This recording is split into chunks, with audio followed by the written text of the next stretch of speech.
Organophosphorus compounds क्या होते हैं? So these are the degradable organic compound. कैसे कंपाउंड होते हैं? डिग्रेडेबल ऑर्गेनिक कंपाउंड होते हैं जो कि कंटेन करते हैं CP बॉन्ड्स। ठीक है, कार्बन एंड फॉस्फोरस के बीच के बॉन्ड को क्या बोलते हैं? ऑर्गेनोफॉस्फोरस कंपाउंड्स कहते हैं। This compound are use regularly in pest control. तो मोस्ट कॉमनली ये पेस्ट कंट्रोल के लिए यूज़ की जाती है। ठीक है, तो ऑर्गेनोफॉस्फोरस कंपाउंड में सबसे पहले हम देखेंगे ऑर्गेनोफॉस्फेट्स लाइक जिंक डाइथायोफॉस्फेट। तो जिंक डाइथायोफॉस्फेट कैसे हमारे पास प्रिपेयर किए जाते हैं? ऑन द लार्ज स्केल में, मतलब कि बहुत ज़्यादा इसकी प्रोडक्शन होती है। So this are used as flame retardant agents. तो ये कैसे यूज़ होते हैं? As a flame retardant agent की तरह यूज़ होते हैं एंड प्लास्टिसाइजर की तरह। Large varieties of amido alkoxo derivatives are known. Example cyclophosphamide. तो साइक्लोफॉस्फोएमाइड एक ऐसा ऑर्गेनोफॉस्फोरस कंपाउंड है जो यूज़ किया जाता है as an anti cancer drug की तरह।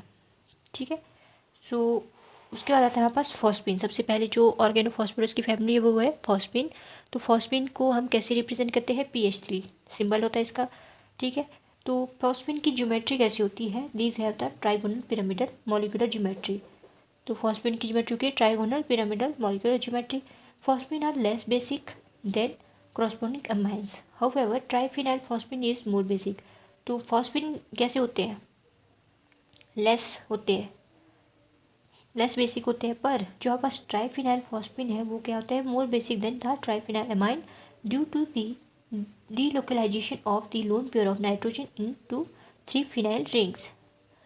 So phosphines are generally obtained from the nucleophilic substitution reaction of phosphorus halides by Grignard reagent. So this is a very important line कि phosphine हमारे पास कैसे obtain किए जाते हैं? From the nucleophilic substitution reaction के द्वारा. ठीक है, किसके साथ? phosphorus halide by Grignard reagent RMGX. क्या होता है? Grignard reagent होता है.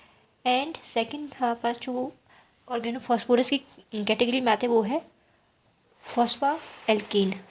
ठीक है, so phosphaalkene and phosphaalkynes compound of carbon and phosphorus 3 with multiple bonds. Alkene double bond and alkynes triple bond. ठीक है, so this are similar to imines and nitriles in structure but not in reactivity. Third है हमारे पास phosphonic and phosphinic acid and their ester derivative. The general formula of phosphonate ester of phosphonic acid is Rv double bond O OR-2. Glyphosate is well known as an example of phosphonate. तो ग्लाइफॉस्फेट को क्या बोला जाता है? Example of फॉस्फोनेट के लिए कहा जाता है. Glycine derivative with the general formula HO2PO CH2NH CH2CO2H is a widely used as herbicides. Then next है हमारे पास phosphine oxides. They possess a general structure of R3P double bond O, thus form hydrogen bond and hence soluble in water. Treatment of POCl3 with lithium or Grignard reagent yield trialkyl phosphine oxides. Fifth है हमारे पास phosphonium salts. They comprise a general structure of PR4 positive and X negative, and hence these species are tetrahedral phosphorus 5 compounds. The most important member of these salts is tetrakis, जिसको हम hydroxy methyl भी कहते हैं, and phosphonium chloride है, और जो कि हमारे पास यूज़ किया जाता है as a fire retardant in textiles. Sixth है हमारे पास फॉस्फोरेन्स. These are well known phosphorus yield that are commonly called Wittig reagents. So ये कैसे यूज़ किए जाते हैं? ऐसा Wittig reagent के लिए यूज़ किए जाते हैं. नेक्स्ट हमने अभी ऑर्गेनो फॉस्फोरस की कंपाउंड्स पढ़ लिए हैं. अब हम पढ़ेंगे ऑर्गेनो सल्फर के कंपाउंड के बारे में. तो इसमें से सबसे पहले तो एलिफेटिक सल्फोनिक एसिड्स आते हैं जो कि प्रिपेयर किया जाते हैं by the reaction of alkyl halide with sodium bisulphate, reaction of alkene with sodium bisulphate and reaction of sodium sulphide with alkyl halide. Second है एरोमेटिक सल्फोनिक एसिड्स.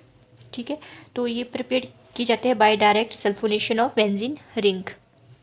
ठीक है, तो इसमें क्या होता है? रिप्लेसमेंट ऑफ SO3H ग्रुप होती है, फिर हमारे पास एस्टेरिफिकेशन की जाती है, फिर एसिड करैक्टर देखा जाता है.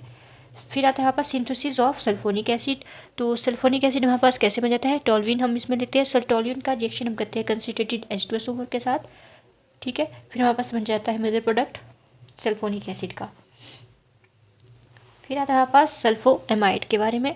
सो these are amide of sulphonic acid, these are obtain by the reaction of sulphonyl chloride with ammonia या एमाइन के साथ।